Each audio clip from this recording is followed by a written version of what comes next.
Hi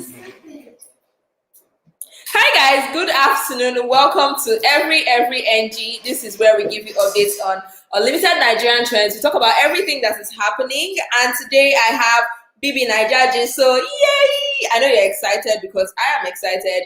Although the housemates did not seem very excited today. So here's the thing.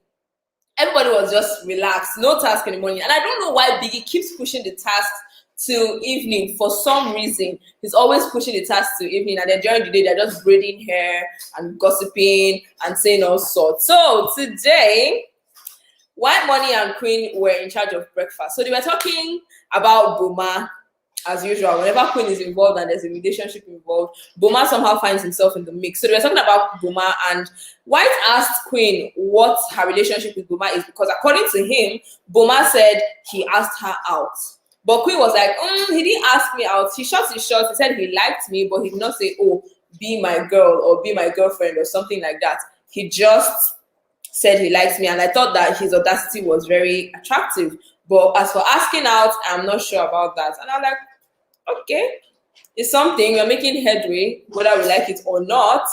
And then there was also this whole thing of Jackie B talking to Tega about the Michael and Queen situation. See, that thing, no matter how many times Jackie says it doesn't affect her, no matter how many times she says, oh, it's not a big deal, somehow when she's having a conversation, it just, I don't know, it just happens.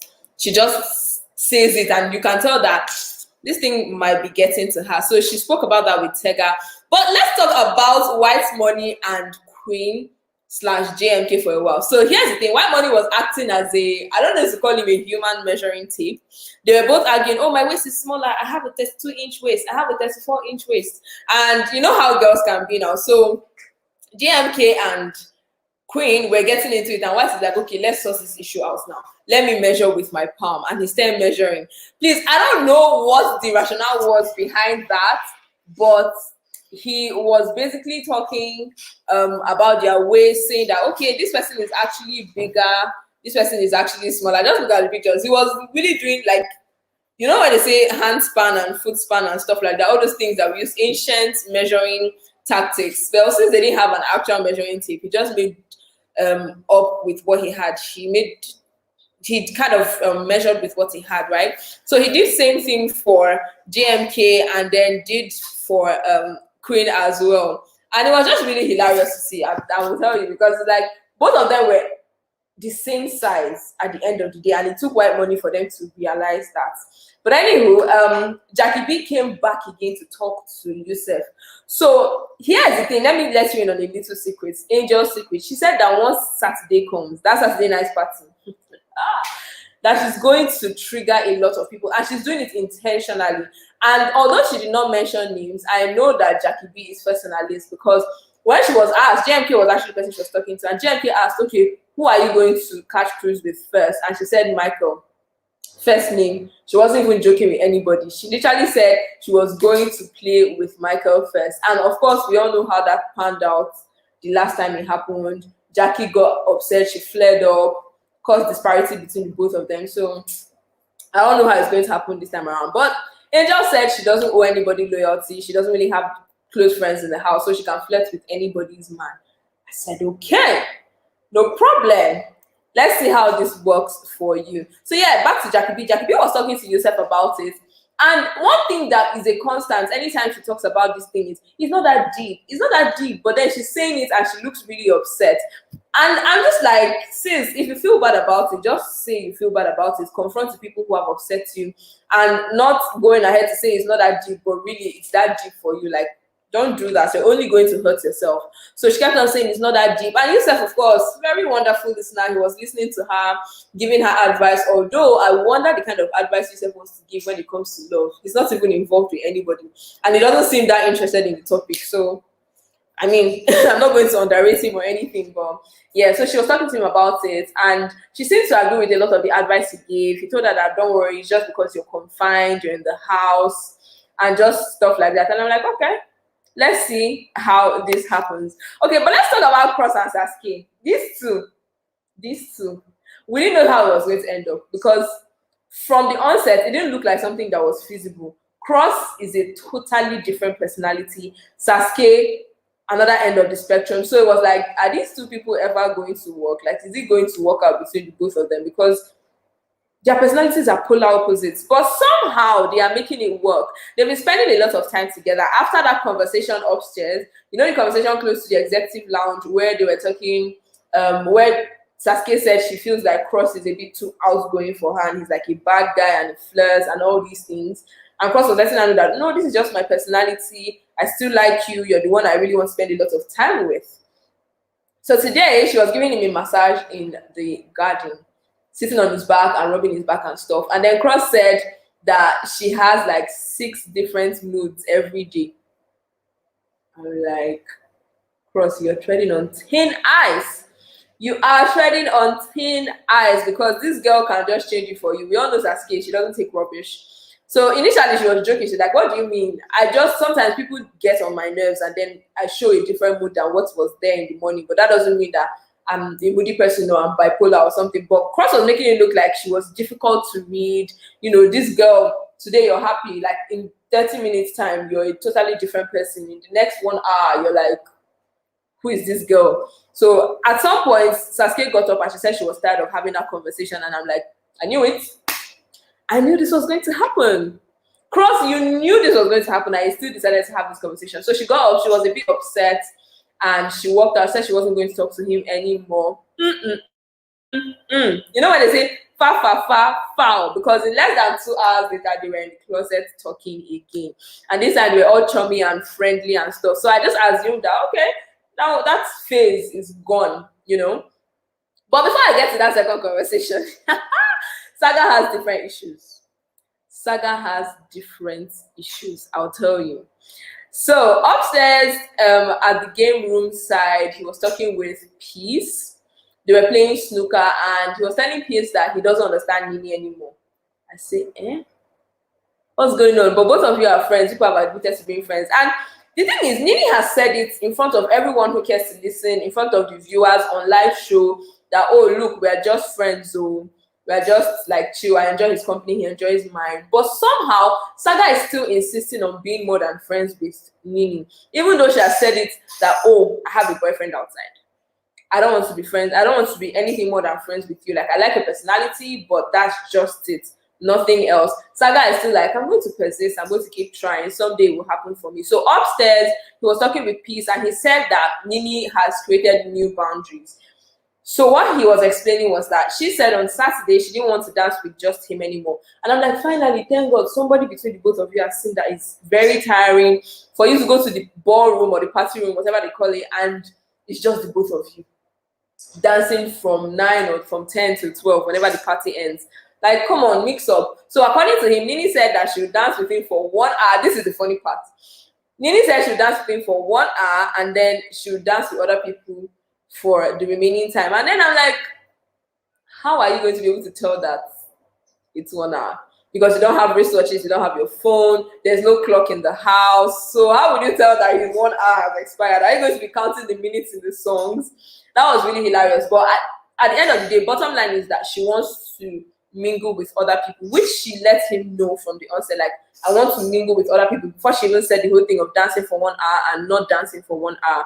So yeah, but Saga has picked offense. It's like, oh, she's using me to catch cruise. How am I supposed to know it's 1 hour? You know, I'm moving on with this relationship thing. I don't want to do it anymore. I'm like, we've heard this before. We've heard this time and time again. Oh, if it was outside, I would have moved on. I would have gone to do something else. But he will still come back to rub Nini's feet. He will still come back and be looking at her with like a kid in a candy store. I mean, it's not a bad thing, but maybe it's affecting his game because everything around him now, like, it's just Nini. If there's something happening in Saga's life, something dramatic, somewhere around, Nini's name will be there. So it's like, are you here to play the game or are you here to find love? You can have both, but sometimes you might have to pick between the two. You can't have both of them. Not everybody is lucky enough to have both of them. We've seen people who played the game, even one found a relationship, might not have worked out perfectly outside, but for the time being, they had companionship. While other people, it just wasn't, the combination wasn't working well for them. And that's just life. So Saga has to pick one. Are you here for the 90 million or are you here for Nini? Because Nini is telling you that she's here for the 90 million. So what are your priorities really? What are they? So let's move on from that. Back to our new favorite ship, Cross K. Agree with me if you think Cross K should be their name. Just wave, say hi, say hello, and agree with me because I think it's a really cute name. How else can we call it? It has to be Cross K. It can't be Sass Ross. Nah, that doesn't add up. It has to be Cross K. So yeah, Cross and Sasuke were in the closet. They were talking, and I know that because of how different they are as individuals, they might have this clash sooner or later, and even came sooner than I was expecting. So they were talking about showing emotions, and Cross felt like Sasuke wasn't giving him a chance to know her better. And Sas is like, what? I'm even being my freest with you. Like, I'm giving you so many opportunities, but you're not giving me anything to work with. And then both of them were going back and forth. And then this was when Cross admitted that, okay, I'm not a very emotional person. Like, I'm emotional, but I don't know how to express these emotions. So you're going to have to help me out here. Teach me how to, in quotes, love you. I'm like, what are we? What is this? A telenovela? Please, please, please. Nobody should stress my head. But yeah, he said that. He said he needed to learn how to deal with someone like her. And then Sas was like, I don't understand. What do you mean? Learn to deal with me how? You know? How exactly? But that conversation was really long because, like I said, they were going on and on talking about other people. Not only did they talk about themselves, they also spoke about the third parties in their prospective relationship. But before I go into that, let's read the comments. And this is coming from Joshua. He says, hello, good evening, thank you for joining the video. He also says, why is Nini just playing hard to get when it's obvious she likes Saga? That question should be reserved for Nini. But then again, let me give my own point of view.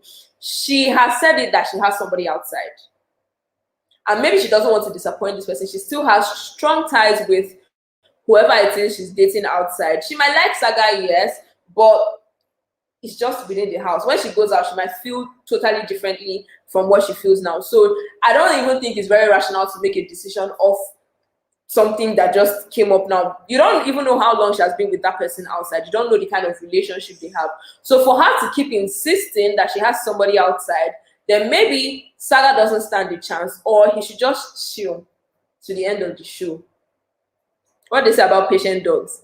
Anyway, this is Hawa Sharif. She's saying hello. Hello, Hawa. Thank you for joining the video. So back to the gist. They were talking about J-Paul. I knew that J-Paul was going to come into the conversation sooner or later. I just didn't expect what Cross said, if I can say that. So he was bothered that she was spending lots of time with J-Paul. And I really agree with Sasuke. She said, J-Paul is different. J-Paul is always coming to me. Do you want to eat? Do you need something? He's that kind of person. He wants to be involved at every minute. Like every time he wants to be involved with the person that he likes. He likes her and he's very expressive about his emotions. Cross on the other side is not very expressive. So he's like, I like you, but I'll give you your space because I don't want to do too much. And it doesn't work that way anyway. I mean, not saying that everybody should be clingy, but J-Paul is playing a different game. Cross is playing a different game. And it seems like J-Paul is getting to Sasuke more because he's more involved. He's asking her if she wants breakfast, if she needs a massage, if she needs water, something like that. And she said that to Cross, like, J-Paul is always coming around me. You don't. So how do you expect that I spend more time with you than I do with him when you're not even around, you're with every other person? I get where she's coming from, but again, to play devil's advocate, if they are going to have a relationship, it has to be effort from both sides. Do you understand? Like, it can't be one person always coming around asking if you want to eat, asking if you're okay, if you need a massage, if your task went okay. It can't work like that. It has to be both parties willing to put in the work. So Sasuke is saying that Cross doesn't come to her, but does she go to him? I'm just asking a question. Does she go to him? And that whole complaint of, oh, you don't come to me, I don't come to you. I'm just like, we can sort this out. Both of you should just make compromises and make this thing work if you really want it to work. Then Cross was also saying that, so yeah, Cross is a funny person. Like, we know that we've watched his diary sessions, we've seen him act in the house. The guy, something is not right. So he was saying that, oh, what do you mean? I care for you. I show you that I have emotions for you. And then Sasuke asked how. This young man opened his mouth to say that, what do you mean? I've made breakfast for you. And Sasuke was like, wait, only twice. in the 1 month we've been in this house, you've made breakfast for me twice. And those 2 times was because I asked. You didn't volunteer to make breakfast for me. I asked you to make breakfast for me. That's this. And then he was also narrating how he went upstairs one time, trying to vindicate himself. He went upstairs one time to get bread. First of all, why is the bread even upstairs? But I don't know how they're sharing the food. I don't understand. Maybe the head of house keeps the bread. That's the new rule. But, he said he went upstairs to get bread. He got 3 slices for himself and 3 slices for Sasuke. Now, upon making the breakfast, he realized that he wanted more. So he took 1 from Sasuke's and made his 4 and has 2. I'm like, excuse me? Are you trying to woo this girl? Are you trying to chase her? How is it that you didn't even say, oh, let me manage my 3? You took out of the 3 you brought for her to make yours 4 and hers 2. How does this even make sense? But it was funny because, Sasuke found it funny. So, yeah, they moved on. Then he also complained of Sasuke touching J-Paul in a slightly different way from how she touches him and Sammy. And then the thing that bothered him the most was, oh, you touch me, you hug me, and again, when I say touch, not in an invasive way, not in an inappropriate way, of course, but he was saying that you touch J-Paul in a different way. While me and Sammy is kind of alike, but then I'm bothered because you say Sammy is your brother, so am I your brother? And I'm like, that's a very valid worry, because a very valid worry. So you'll not be on your own or thinking that I have a relationship and they've brother zoned you. So yeah, he said that, but eventually both of them, I wouldn't say they came to an understanding. They were both acting a movie, if I'm being honest. They're just going back and forth. Oh, you're better than me. You flirt more than I do. You're not caring. I'm just like, I'm sure even Kayode was tired because he just moved away from that conversation really quickly. He just like moved on. But we went up to other things in the house. JMK was saying that she's not a jealous person. So, quick question. If you're with somebody, regardless of how free you are, how open-minded you are, would you be jealous if there are lots of people that like them? Take, for instance, you have a boyfriend or a girlfriend and they have a lot of, in quote, toasters and people who crush on them and stuff. Would you feel jealous? Because JMK is saying that provided this person doesn't act on the other person's advances, she has no reason to be jealous. Also stating that she gets a lot of admirers as well. So it would be hypocritical for her to act jealous towards her man when she's getting the same level of attention, Ayola says hi. Hi, Ayola. Thank you for joining. Henry Lauye says hello. Thanks for the updates. Thank you for joining. Joshua is saying this show is gradually becoming a love show, but funny enough, the ones who came for love, like Yusuf, is not even seen any love. While Boma and Cross, who thought they came for the money, are now in a love web. This is a funny comment. People who come into the show sometimes don't anticipate the kind of attention they get from people. Talk about Cross. Cross yesterday was telling us that he lost his crush one time to a fellow friend, not knowing that he was coming into the house to be the hot cake. Princess likes Cross. Sasuke likes Cross. Angel likes Cross. I'm sure there's somebody else in the house that likes Cross. So this life is a pot of beans, like they always say. All right. All right. Thank you so much for the comments. So yes, so back to JMK. She said what she said, and some people were arguing with her like it's impossible to not feel jealous when your partner is getting a lot of attention. So I want to ask you now, since it was an argument in the house, do you think that it's possible for you to be romantically involved with someone and not be jealous when they are getting a lot of attention from the opposite sex? Let me know. Okay, so there we have it. Now the housemates are gearing up for a task. They have a task from their mobile phone sponsor. And I know that this is going to be a lot of money because this sponsor is like a big one. There's a lot of money in that company. So I can't wait to see who gets to win the money, the team that gets to win, because it's going to be a lot. But let me read some comments before I end the show. Lifa is saying, Perry and Maria all the way. All right. And then Monero is saying, about your question, GMK is lying though. As humans, we must feel jealous. I see. Let me know what you think on that, okay? Thank you so much for joining the video. I've come to the end of today's update, but keep to this with us again tomorrow. We'll do this again. This is brought to you by Every NG, and my name is Judith. Bye.